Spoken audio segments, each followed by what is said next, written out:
In this episode, I like to talk about building great institutions with good leadership or great leadership. When I say institutions, I largely mean education and research institutions. These have made a great impact on people. I think it is the educational institutions, schools, colleges, universities, national institutes, and others, and the research institutions that contribute to the welfare of a nation and build the careers of a large number of people and produce leaders.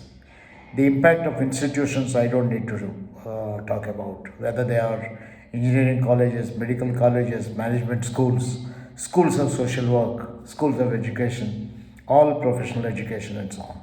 I think these contributions of these institutions are great. Now, normally for an institution, there are about 7 different stakeholders.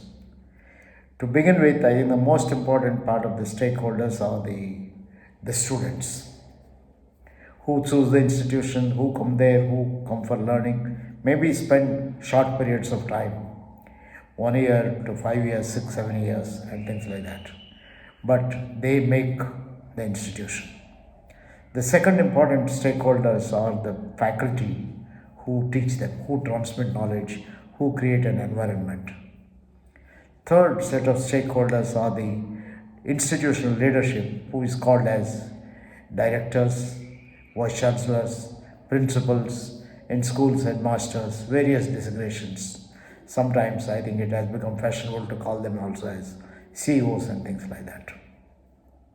Fourth set of stakeholders are the support staff, administrative staff, who matter quite a lot in terms of managing so many aspects of the institution.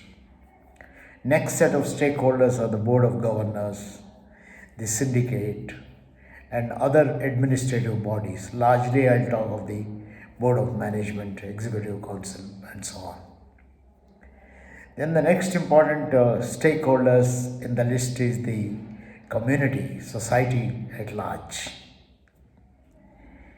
And I think I must mention that a large part of this society consists of an important stakeholder, that is the alumni of the institution, who build the brand of the institution and communicate to the world at large the value add of the institution, because they graduated from there. They're making a difference by creating opportunities for others, by joining organizations, by building organizations, and so many things. Of all these 7 different types of stakeholders, students, faculty, leaders, directors, and so on, board, alumni, society, staff, administrative staff. In my view, the most important part of the stakeholder who makes or mars an institution is the head of the institution. We call them director, vice chancellor, or principal, whatever you call it. For all convenience sake, since I have been brought up a lot in institutions which are directors, I'll use the term director. Director is a very important stakeholder. And not only stakeholder, it is this person who makes or mars the institution. Several years I spent at IIM Ahmedabad. I was the good fortune of never, of course, interacted with Dr. Sarabhai, but listening about a lot about him. And since then, starting with Professor Ravi Mathai, I have happened to work with and know almost every single director of the Indian Institute of Management, Ahmedabad, and a few other directors at IIM Bangalore, Indian School of Business, IIM Lucknow, IIM Indore, IIM Calcutta, and so on. Largely, my association is with business schools, but I worked with schools, either it is Doon School or Sanawar School, all ordinary government aided schools in Rajasthan, and so on. I worked with many institutions. I have come to the conclusion the single most important factor which makes a difference in the lives of everyone is the head of that institution. Many times that the directors do not realize how important and how significant they are. I've seen in institutions like IIMs, although they may say that director is one among the equals and so many other things, I've seen it is finally the director who decides a lot of things that happen to the institution. For example, I'll take a simple illustration of the change of logo at the Indian Institute of Management, Ahmedabad. It's not just a change of logo, there are a number of things that the director had done at that point of time. But in spite of a large number of the community saying that probably this change is not required, at least in a part of the logo. I don't mean to say that people resisted change of the website and a whole lot of things. But a whole lot of things that they may have agreed, but I think the most important thing about which most people did not think that was the right decision that was being taken is the change of the logo. I think ultimately this one person's word prevailed.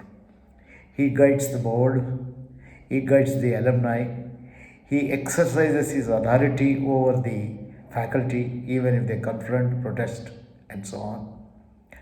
He becomes the ultimate decision maker.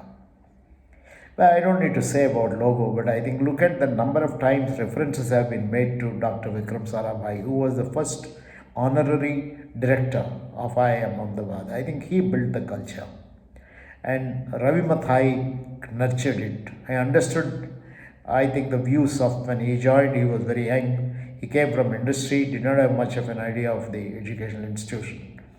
But I think he actually created a wonderful culture of IIM Ahmedabad, which I think even today lasts.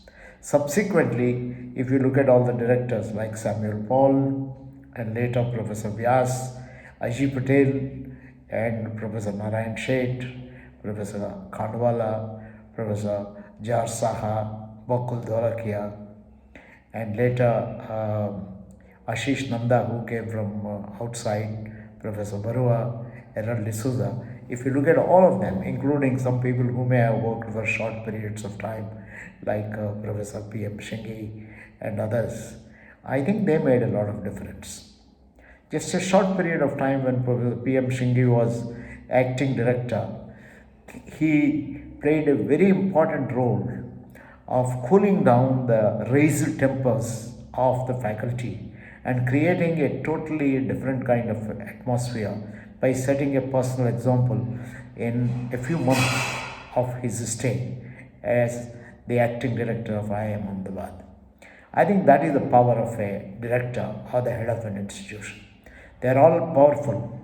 They manage, if they're good, they manage the boards, they manage faculty, they manage staff, they even manage the outside community by doing and not doing whatever they are doing and so on. So, in this episode, I would like to focus on the leadership, how important it is for the leader to follow the what we have called as OCTAPACE values, or later I termed it as POCTAPLACED values.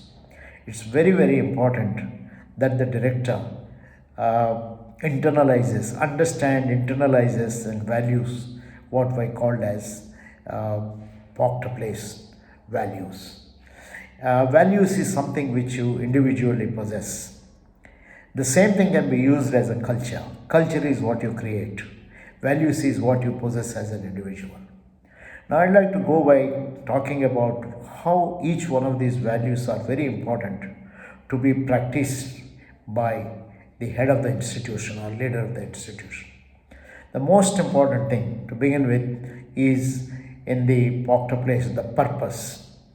The head of the institution should always be purpose driven. She should never forget why the institution was set up. You can keep on revisiting the mission of the institute, vision of the institute, but you are the person who define the vision, mission, values. Keep on defining, redefining. Faculty are transient, alumni, of course, are there from outside, they may not be participating in it. Students are transient, although faculty are a little more stronger, administrative staff are even more lasting and so on. So it is, even for a short term of 3 years or 5 years, it is the director who manages all of them and sets the tone of the institution. That he or she does by being purpose driven. You should constantly relate yourself and relate everyone to the vision and mission of the institute with whatever marginal changes. I still remember the wonderful way in which IIM Udaipur was set up. When Janat took over as the director, one of the earliest things he had done was to conduct a mission vision workshop. And the purpose that was defined in the early few years of the institute, even today I am told, stands as the most important kind of a purpose. I think the head of the institution should always be purpose driven and should remind every single constituent of the institution about their large purpose. He or she should never forget the purpose of the institution. The second most important point, the value the director or the head of the institution should possess, is being open to ideas. In our POCTAPLACED, after purpose comes openness. You are open to ideas, you are receptive, you are listening to people. But listening and openness does not mean that you only impose your idea. I think all of us have their ideas, each of us want to make a new contribution.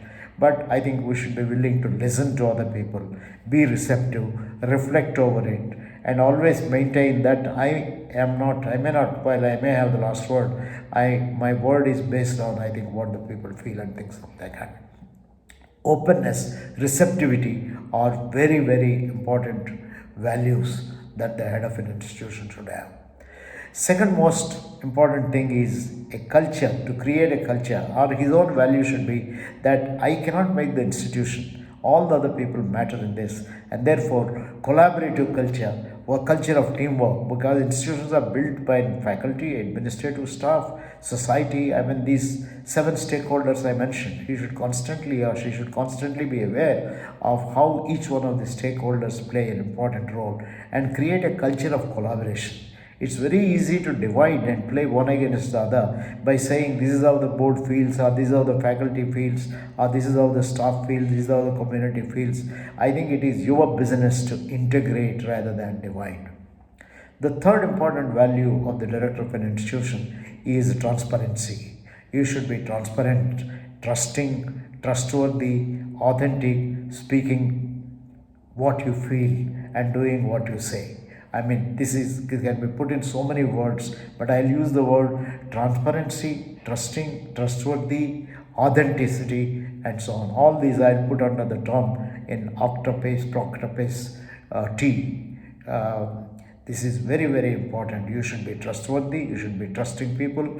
Even if some people are not trustworthy, you should constantly keep communicating to them and so on. The next in the value is confront. Whenever there are issues, you should be able to confront them, talk openly, and when what you consider is not right, I think you should be able to state that this is not right. Stand up to your values, stand up to the purpose, stand up to what has been considered as right by many people, and stand up to the truth and things like that. The next is learning, creating a learning kind of a atmosphere. I think all educational institutions are meant to promote learning. You yourself should be constantly learning, reading books, knowing how institutions are built, and also encourage people to learn from various sources. Nowadays, there are so many multiple sources from which people can learn. You need to create that kind of a learning kind of a culture. The next in terms of our OCTAPLACED is the discipline. I think you should be self-regulating, promote a culture of self-regulation. You should yourself be setting an example by doing things which you expect everyone to do, and honor systems, and create and then manage people with systems and so on. In this entire process of POCTAPLACED, I think also it is important to have a little bit of autonomy. You must respect every person to have certain amount of autonomy, students to have some autonomy, alumni also to have some autonomy. I think you should be able to create and give space for all people to exercise a little bit of the autonomy. So if you follow these POCTAPLACED values, purpose driven, open, transparent, collaborative, and of course initiative taking, proactive, confronting, learning, discipline, you will be able to build a great institution. You should periodically review this, use various tools like surveys and committees and things like that, and bring continuous self-renewal of organizations. I hope you enjoyed this. Thank you very much. Please do leave your comments here.